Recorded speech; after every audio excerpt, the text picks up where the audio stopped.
First of all, thanks for giving me the opportunity to speak over here. And each time when I come to such a event, I always see that I get pushed into areas where I'm not comfortable.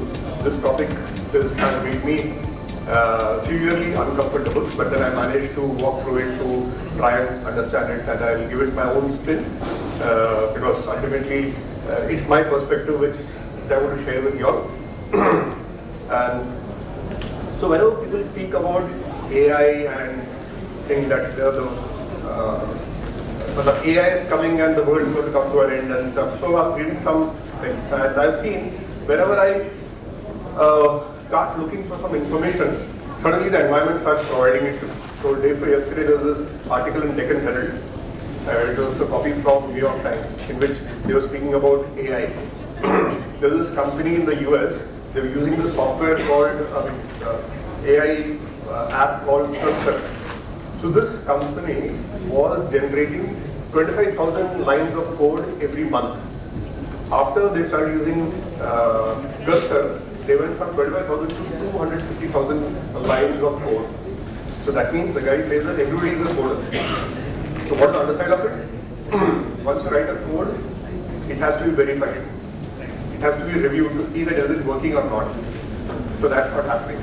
The next is that this company, what they said is that if you write a code, it is mandatory that you review it to see it is working or not. Because ultimately, when the code goes down, who's the guy going to be accountable? Not that AI or not Cursor. You cannot go to that Cursor. It is that particular person. So yeah, so that's sort of.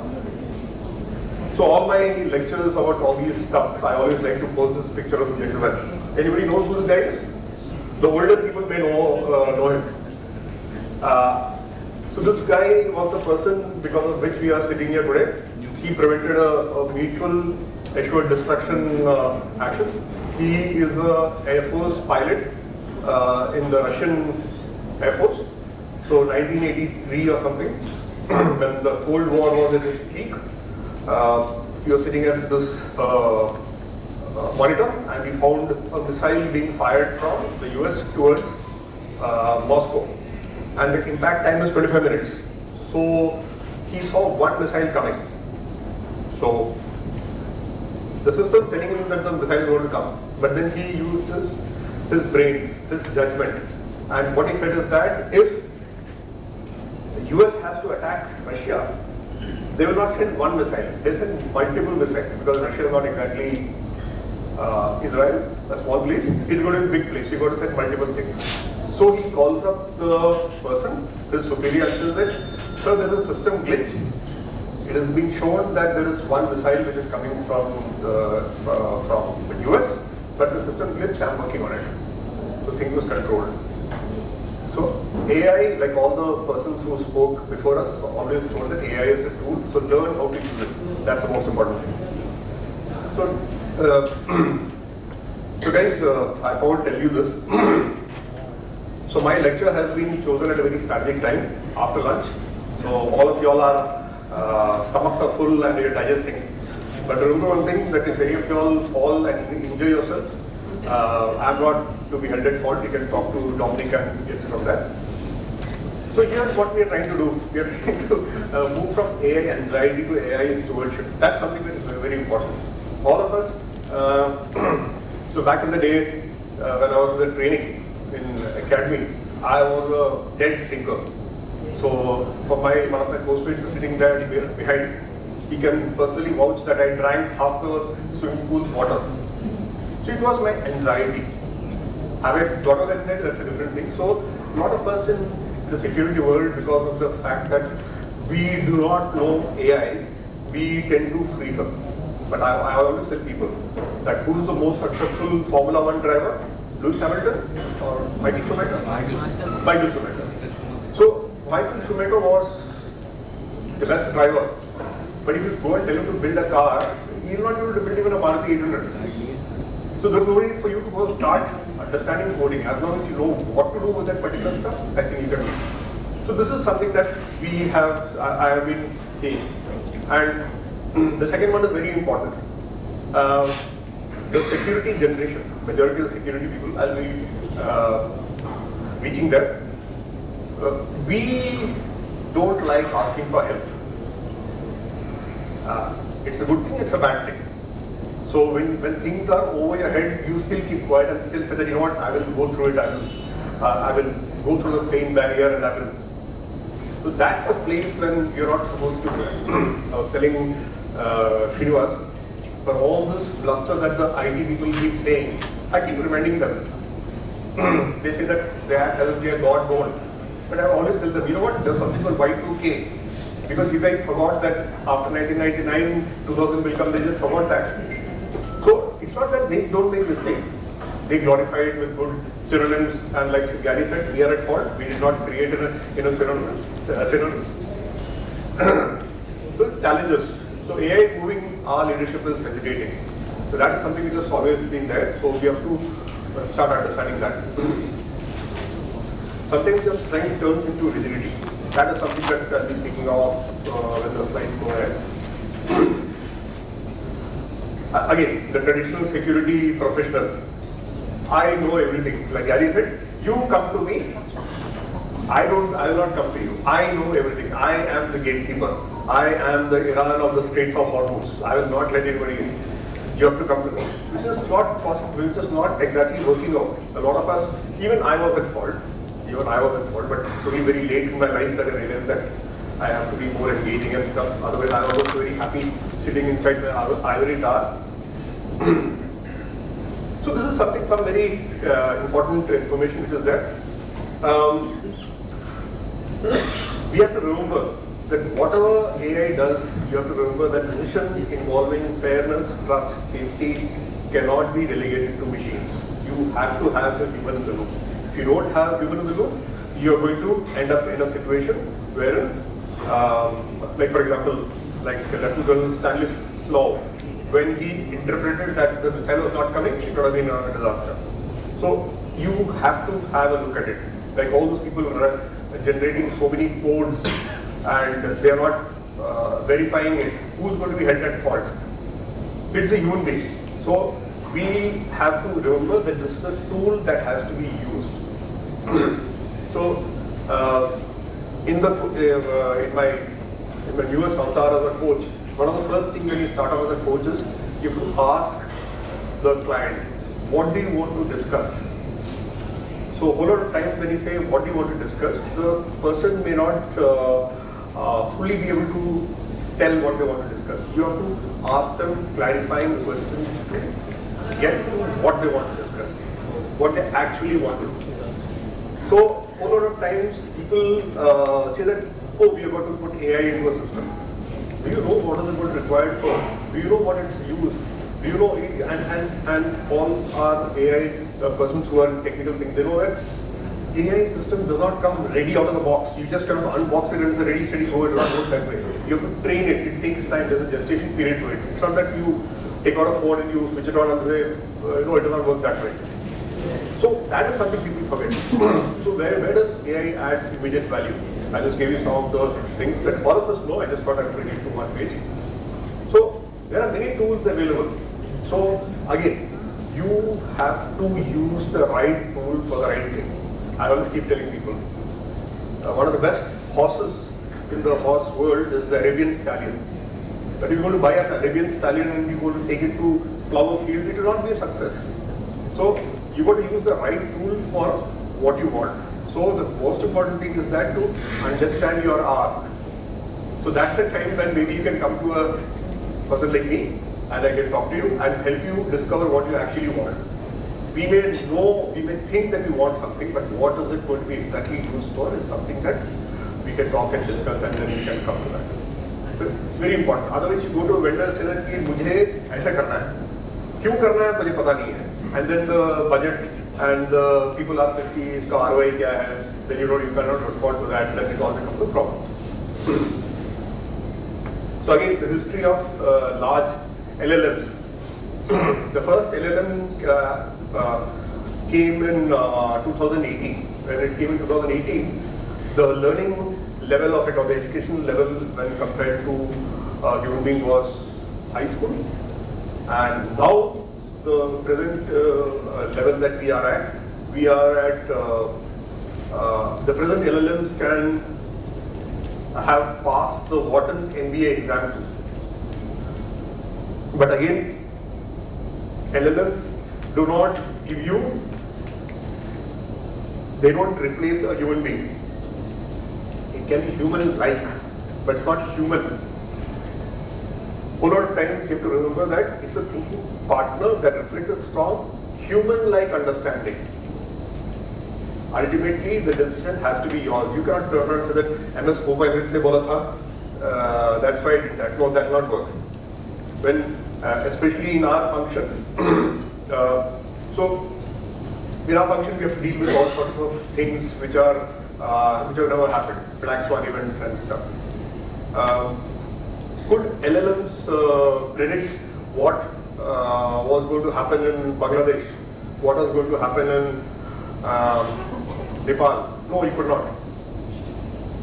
So this is something that again I read, that there is something called AI hallucinations. So why it happens is, when you ask AI something, it will not challenge you. It will find out information. There was one, I got one clipping at the end of it. There was this agency which was working with the Australian government, and they used AI to generate a report, and fictitious papers were quoted and fictitious sources were made and all these things happened. And some academic put his finger on each and every line and read through it and found that it was wrong. So don't trust AI with everything. So that's why when you see the fine print, they always say, AI can be wrong, please verify.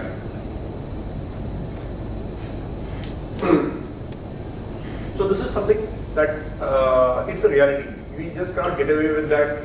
AI will not be there.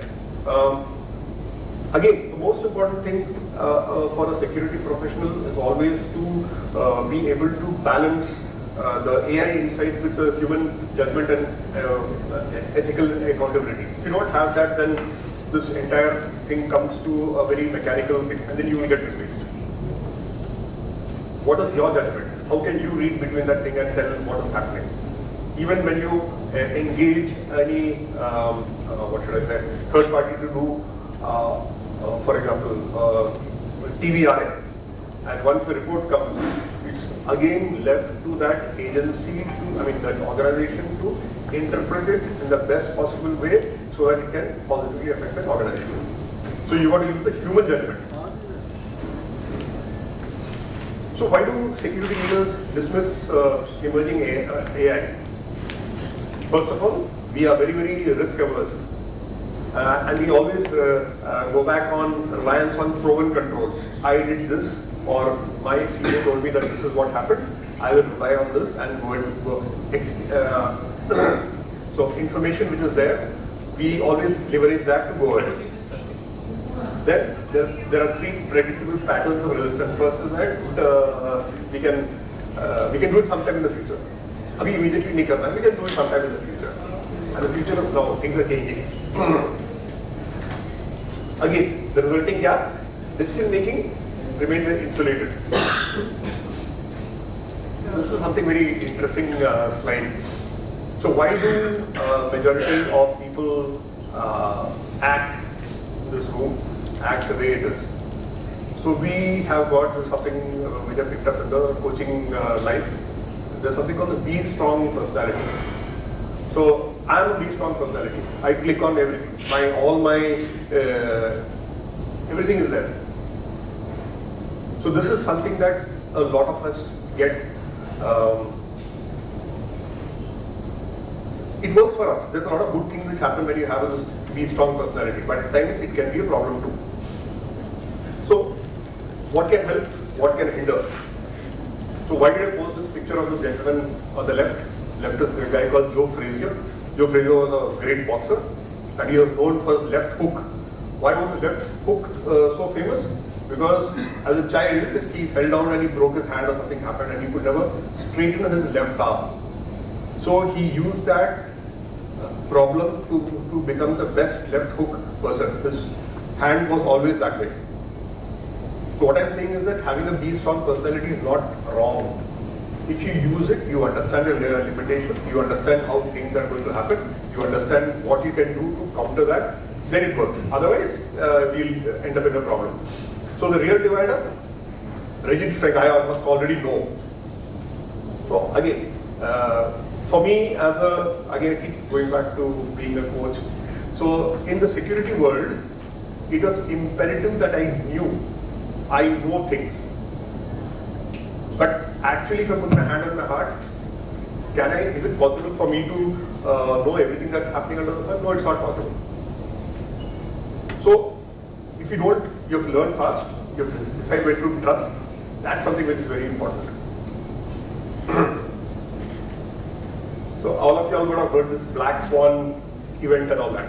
So, the Black Swan was made because people thought that there would be never a Black Swan. And then some explorer went to Australia and they found that this Black Swan is there. So, Black Swan events happen. So, are we as security professionals uncomfortable with Black Swan events? No, we are not. 26/11 happened in the same city. A lot of us jumped and did a lot of stuff to ensure that we never expected such a thing to happen, but we did. COVID happened. Our guys were front, left, back, center, and everywhere we did it. So why do we feel bad in engaging with AI when again this is, you have to test the depths of it? Because we feel that it is technical. So again, Michael Schumacher, he's the best Formula One driver, but he can never build a car by himself. So that is something that we will remind ourselves and say that, what am I going to use this for? How am I going to use this for? Why do I want it? Is it going to help somewhere, something? So a whole lot of times we feel that we're going to lose our professional control and a legitimacy, which is not right. There is a purpose that all of us do, especially if you are a learning professional, especially if you are a thinking professional, a person who wants to upgrade themselves. It's very important. So what is best? You cannot drink soup with a fork. So everything is fit for a purpose. You have to remember that. There has to be a change of mindset. You have to be an enabler of, instead of being I am the authority, like Gary said, you have to come to me. No, I am the enabler. I am the enabler of intelligence. I will gather information for you. I will ensure that information given to you. So when I tell people, like in today's world, I was talking about leadership. So I was talking about leadership in the armed forces. I was in the armed forces once upon a time. So in the armed forces, when a man is there with you and when I tell him to do ABC, it is legally, he is bound to do that. But over here, if I tell somebody to do something, it has to be logically sound. I have to convince him. So again, you have to be an enabler of intelligence. So why do we patterns of resistance? For me, the last one is very important for me. On the right, technical skepticism without any curiosity. We don't want to explore things. We want to be very secure in the ivory tower.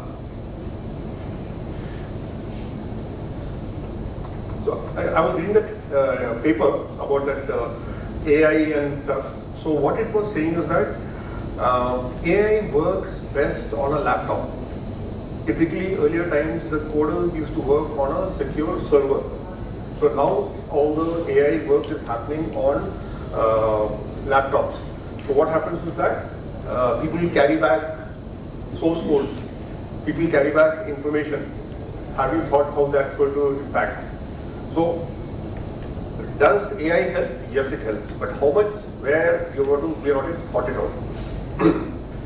At times, we as security persons, we tend to freeze up when we are confronted with AI. Instead of trying to read through it and understand it better, we don't do that. So this is something that is very, so trust but verified. You know who made this the very thing that in security terms, in security world we all use, that trust but verified.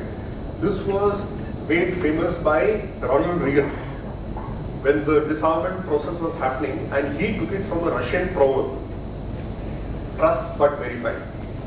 So we have to continue doing that. We have to keep on trusting, but we have to keep verifying all the information that is produced. There is a use for AI. We showed the different types of AIs which can help us for different purposes. So let us use that.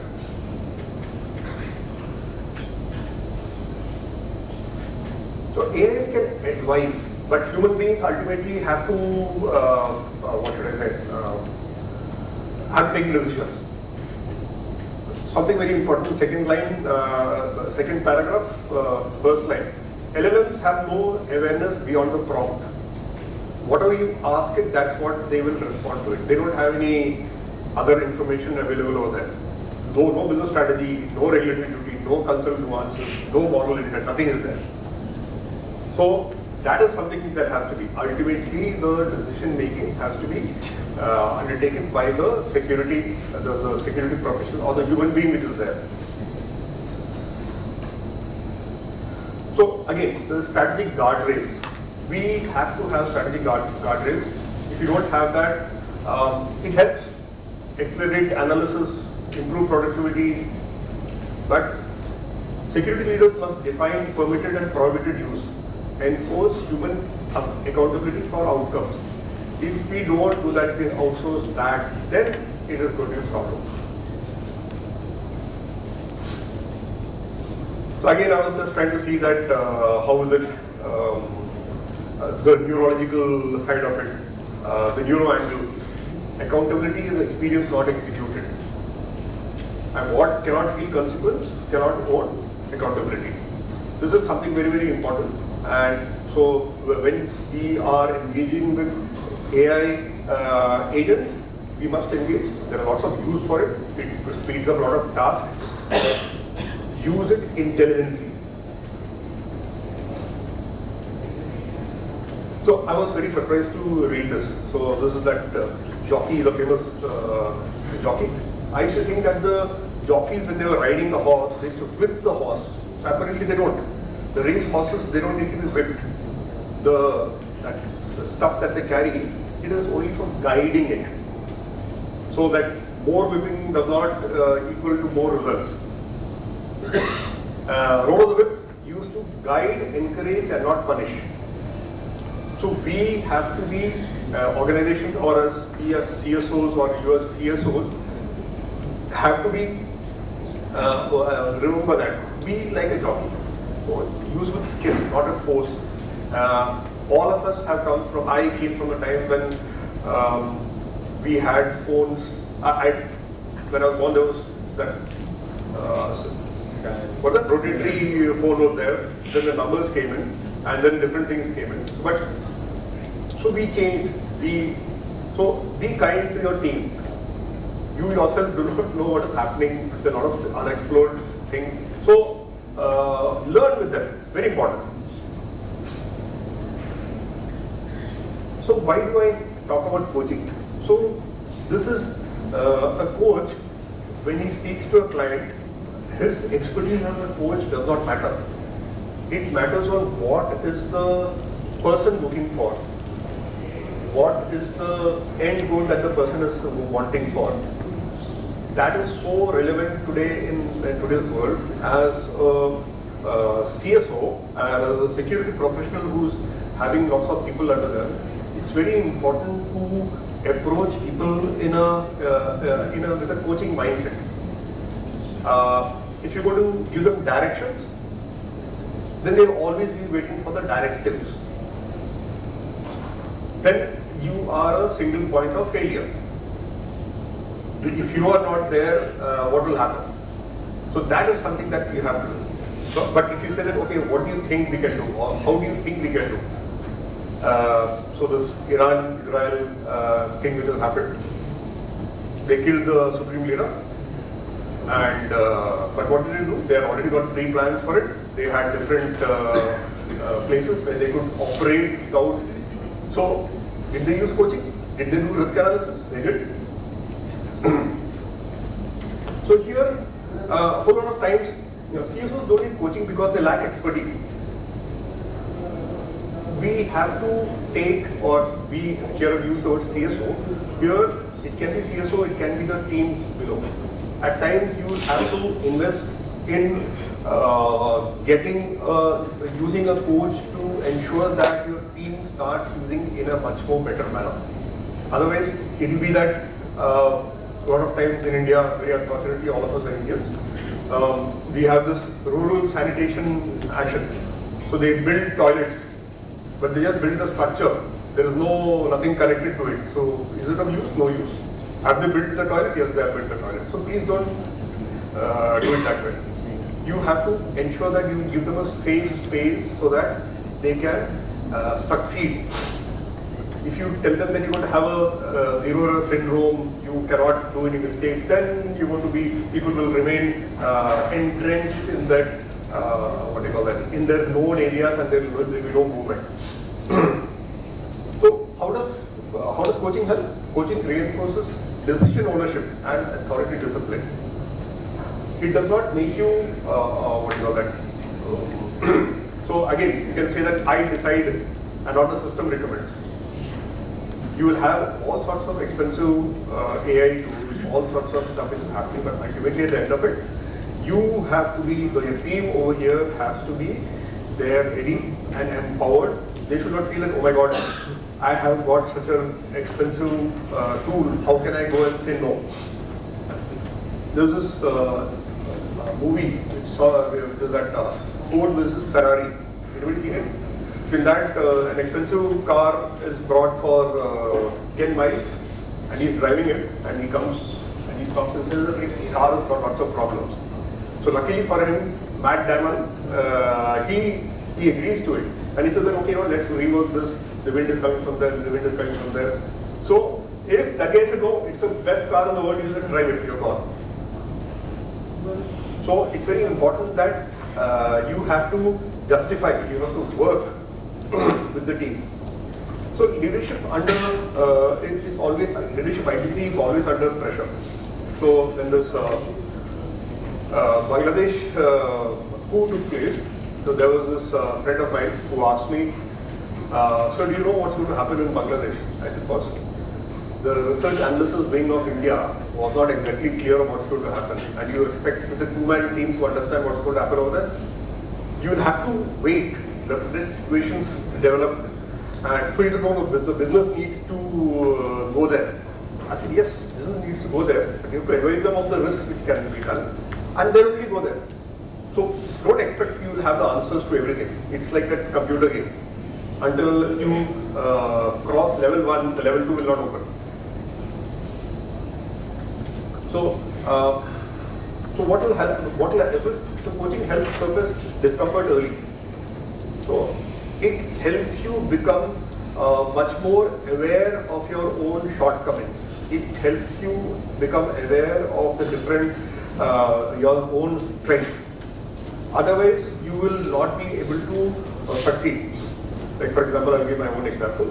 So there are lots of layers on top of me. So I'm a man born in India, that's the first layer. Then I was in the army, second layer. Then I was in the safety security industry, third layer. Then I'm a father, son, husband, brother. So there are so many layers on top of me. I'm sure there will be layers on all of us over here. So until unless I get aware of it, how am I supposed to work around it or work with it? So that's the time when we will feel like working in the air. So as a child, I was scared. I was very bad in mathematics. It used to traumatize me. But now I say that no, it's not. I was not that bad. I could understand it. Maybe the way it was taught to me could have been done better. So a whole lot of times we feel afraid that, oh my God, how can I use a computer? How can I do this? So it's not that you have to walk through it. You have to understand the team's resistance, why it is happening. Like in one of the previous discussions, they said that will my job get replaced? So if your team starts looking at AI platforms as a means that, okay, tomorrow my job will get replaced, then you're going to have a problem.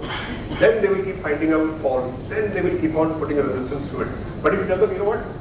Because of the fact that you know to work on a different tool, you will get more empowered, you can grow, you can go different places, your CV gets stronger.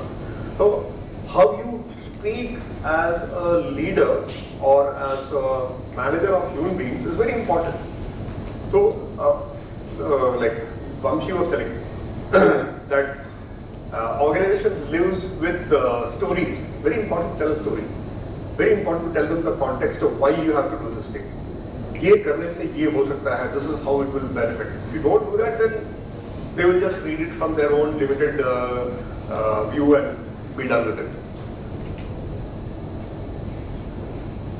So there was an organization called Enron once upon a time. So Enron was a great company, but what did they do? They went down, and it became a case study on how you should not do corporate governance. So what happened? They relied on tools and forecasting and without using judgment. So then so that's how they ended up having such a problem, and they went to jail and the company is gone. I think India also had got some Enron plans in Maharashtra, I think so. Yeah. Double. Thank you. So I do not know what happened to the plan, but so that's one. So at all points of time, you have to cultivate the ability to be skeptic, ask questions. Why? How can it help? It's very important to ask that. So one of the things which also happens with LLMs is that we try to so anthropomorphizing means making human-like. We try to make LLMs human-like. So they're not human. They are human-like. So they cannot think for you. They can only give you responses, and they can only respond to the queries that you put into them. If you don't ask them the right query, they will not give you the right answer. So you have to define the queries very, very prompt. So nowadays this entire breed of things called what? Prompt engineers. So what does the prompt engineer do?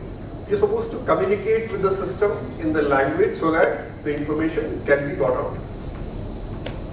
Aren't we supposed to be prompt engineers? Aren't we supposed to speak, if we could have the same amount of communication skills when you're talking to a team, would that not help? Food for thought. Will LLMs go away? No, it will not go away. They'll walk with us. As long as life exists on this earth, we will have to live with them. We will have to use with that. When the Cro-Magnon man learned to use a tool as a spear, did the spear become all-consuming? No. He used that as a tool. He discovered fire.